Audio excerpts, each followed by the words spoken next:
네, 반갑습니다. 소개받은 인천대학교 사회복지과의 전용호입니다. 저는 오늘 그 노인돌봄, 노인복지 분야에서 어떤 식으로 지역사회 통합돌봄이 나아갈지 그 방향에 대해서 좀 더 구체적인 내용으로 설명을 드리도록 하겠습니다.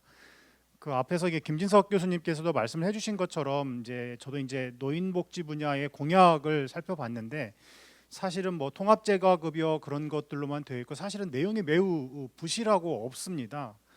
특히 우리가 지역사회 통합돌봄이 이번 정부에서 매우 중요한 공약 정책으로 추진이 되었는데 지역사회 통합돌봄과 관련해서는 보건의료 분야에 뭐 지역 주치 정도를 하겠다라는 내용만 있고 복지의 사회 서비스 분야에는 지역사회 통합돌봄이 내용이 전혀 없었습니다. 그래서 상당히 많은 현장에 계신 분들이 지역사회 통합돌봄이 앞으로 어떻게 될 것인가에 대한 우려가 있으신 걸로 알고 있습니다.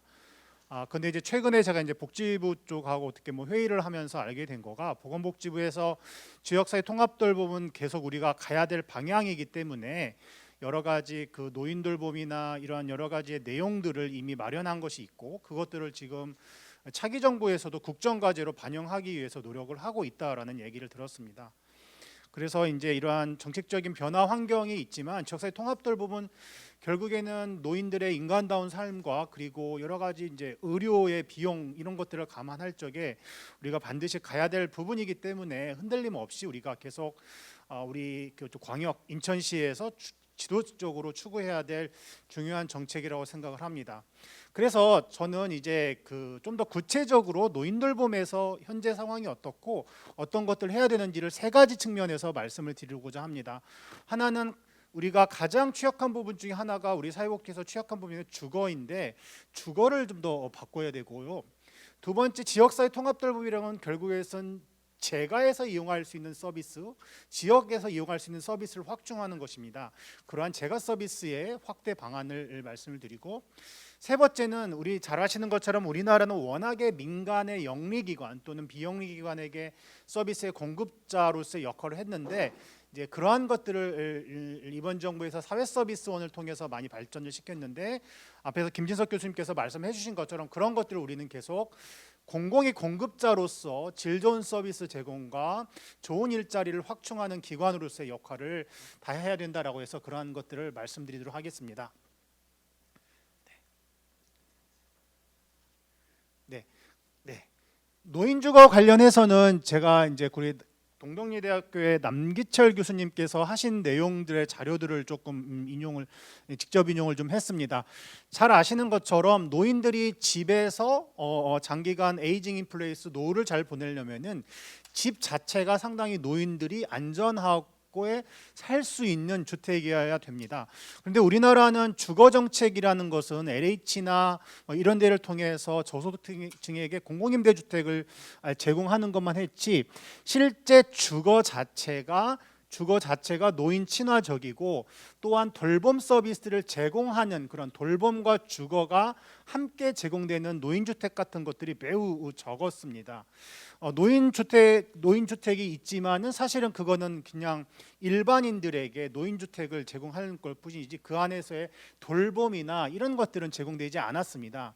그래서 앞으로는 이러한 주택에다가 이런 여러 가지 서비스를 제공하는 돌봄센터가 함께 있거나 이 그림의 제일 밑에 있는 부분에 아니면 노인복지관 같은 그런 여가 인프라를 아예 그러한 1층에 있어서 노인들이 2, 3, 4층에 사시고 또한 이러한 돌봄과 여가 서비스를 이용할 수 있는 그러한 노인주택을 확대하는 것이 중요합니다. 이미 선도사업을 통해서 일부 지역에서 이루어지고 있는데 노인들에게 그냥 막연하게 지역사회 통합돌봄을 하는 것이 아니라 가장 안정적이고 기본적인 서비스 인프라로서 이러한 것들이 노인들의 기능과 상태에 맞게 돌봄 서비스와 여가 지원 서비스가 제공되는 주택을 대거 확충해야 된다라고 생각을 합니다. 그 다음 페이지요. 그래서 이런 것들을 하기 위해서 인천광역시에서 좀 더 노인 정책과 이런 데에서 노인 주택을 지원하는 업무나 부서들을 좀 더 강화하는 것이 필요합니다. 잘 아시는 것처럼 주거는 상당히 비용이 많이 드는 인프라이기 때문에 이러한 것들을 인천도시개발공사, LH 이러한 중앙정부와 또한 광역시도에서 이러한 공공임대주택의 중요한 컨텐츠로서 서비스의 내용으로서 이러한 서비스 연계주택을 확보하도록 적극적으로 노력하는 것이 중요합니다. 그리고 두 번째는 이게 모든 것들을 다 이러한 연계주택으로 하기 어려울 경우도 많이 있습니다. 그럴 경우에는 잘 아시는 것처럼 노인들이 안전하게 살 수 있는 주택개조 사업들을 적극적으로 실시하는 것이 필요합니다. 안전 손잡이, 배회 감주기, 미끄럼 방지 용품, 목욕 리프트 이런 것들을 통해서 노인들이 안전하게 살 수 있는 그러한 여러 가지 인프라를 사업들을 하는 것이 필요합니다. 이 또한 많이 이 비용이 들기 때문에 물론 이제 중앙정부에서는 장기요양보험의 하나의 급여로서 이거를 넣자라는 이야기도 있지만 지자체 차원에서도 그러한 것들을 좀 더 만들어가는 것들이 필요할 것 같습니다. 그 다음입니다. 그래서 이제 주거가 중요하고요. 다음은 재가의 서비스입니다.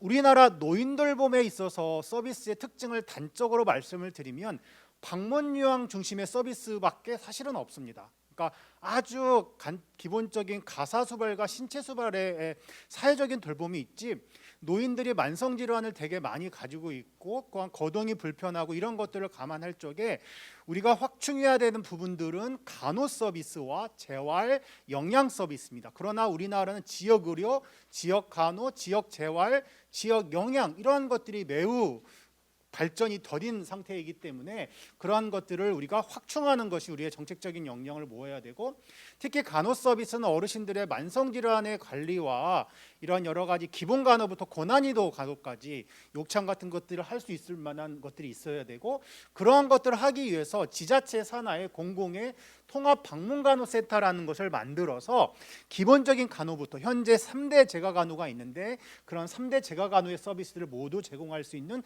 그런 인프라를 공공으로 확충하는 것이 필요합니다. 두 번째는 재활 서비스입니다. 저는 이제 복지부에서도 상당히 이제 재활 서비스를 장기요양에 급여화하자라는 얘기를 많이 했는데 아직까지 이쪽 분야에 대한 관심과 그러한 정책적인 제언이 미비해서 그러는데 재활 서비스가 왜 필요하냐면 어르신들은 많은 경우 고령으로 인한 허약 그리고 여러 가지 질환으로 인한 근감소증 여러 가지 기능 저하가 있었는데 이런 재활 서비스를 통해서 작업치료사가 어르신들의 잔존 기능을 유지하면서 실질적인 관절의 가동 범위를 늘리다든지 기능을 노인 맞춤형으로 제공할 수 있는 부분들이 많이 있습니다. 선진국인 유럽에서도 또한 일본에서도 이러한 것들을 강조를 하고 있습니다. 그러한 것들을 감안해서 우리나라 같은 경우에도 이런 재활 서비스들을 적극적으로 하는 게 필요합니다. 그러면 재활 서비스를 어떤 식으로 해야 되느냐? 장기요양보험 대상자에게도 필요하고 등급의자에게도 필요합니다. 제 생각에는 우리 인천광역시가 이걸 한다면은 현재 종합재가센터가 이제 지역 돌봄센터라고 명칭을 변경하라고 지금 복지부에서 지침을 알고 있는데 작업치료사들을 종합재가센터에서 더 고용을 해서 그들로 하여금 여러 가지 프로그램들을 만들고 그러한 것들을 요양보호사들에게 교육을 시켜서 서비스를 만드는 게 필요합니다. 그래서 1:1 방문요양도 되지만 여러 가지 여가센터나 이런 데에서도 복지관이나 이런 데에서도 집단 프로그램들을 만들 필요가 있습니다. 그래서 우리가 현재 노인돌봄이나 이런 것들이 매우 공급자 중심으로 제한되어 있는데 노인의 입장에서 이용자 중심주의에 기반해서 실질적인 기능을 강화할 수 있는 이러한 서비스들을 확충하고 그러한 부분들에 있어서 공공이 적극 견인을 해야 된다라고 생각을 합니다. 특히 이제 제가 말씀드리고 싶은 거는 시민 참여를 인천복지에서 강조하고 있는데 매우 좋습니다. 그런데 시민 참여만으로는 되지 않습니다. 무슨 얘기냐? 돌봄은 공식 돌봄이 있고 비공식 돌봄이 있습니다. 공식 돌봄은 공공에서 의사, 간호사, 작업치료사, 사회복지사, 물리치료사 이런 전문적인 인력들에 의해서 적절한 서비스의 모델과 제공이 이루어지고 그러한 것들을 바탕으로 해서 주민들에게 교육을 시켜서 비공식 돌봄으로 해야 되는데 그러한 지역 단위의 공식 돌봄의 인프라가 갖춰지지 않은 상태에서 비공식 돌봄으로 주민들이 스스로 돌봐라 이렇게 하는 것은 비현실적이라는 것입니다. 그래서 우리가 지역 단위의 이러한 간호, 재활, 영양 이러한 서비스들을 확충하도록 하는 데 있어서 사회서비스원 종합재가센터가 역할을 해야 된다고 합니다. 마지막으로는 이제 종합재가센터가 이제 지금은 광역 단위로 되어 있는데 지금 제가 알기에는 뭐 부평이나 강화도나 매우 어려운 상황으로 알고 있습니다. 이게 보니까 인력 센터장도 없고 여러 가지 어려운 상황인 줄 알고 있는데 이제 그러한 부분들에 대해서 보건복지부 중앙정부 차원에서의 그러한 사업을 어렵게 만든 사항들의 개선된 사항을 요구하고 동시에 인천광역시 차원에서 풀 수 있는 것들은 과감하게 예산과 인력 지원 이런 것들이 있어줘야 된다라고 생각합니다. 저는 기초지자체에 우리 남동구나 부평구나 이런 구에서도 지금 광역 단위로 되어 있는 거를 종합재가센터를 기초자치체까지 앞으로 확대해야 된다고 생각합니다. 특히 옹진군이나 이런 데는 뭐 방문 요양 방문간호 자체의 공급자가 매우 없습니다. 그러면은 시장에만 맡겨둘 수 없기 때문에 저는 공공의 예산을 시장 가격 이상으로 투입을 해서 그러한 인력들을 만들고 인프라를 확충하는 것이 매우 시급합니다.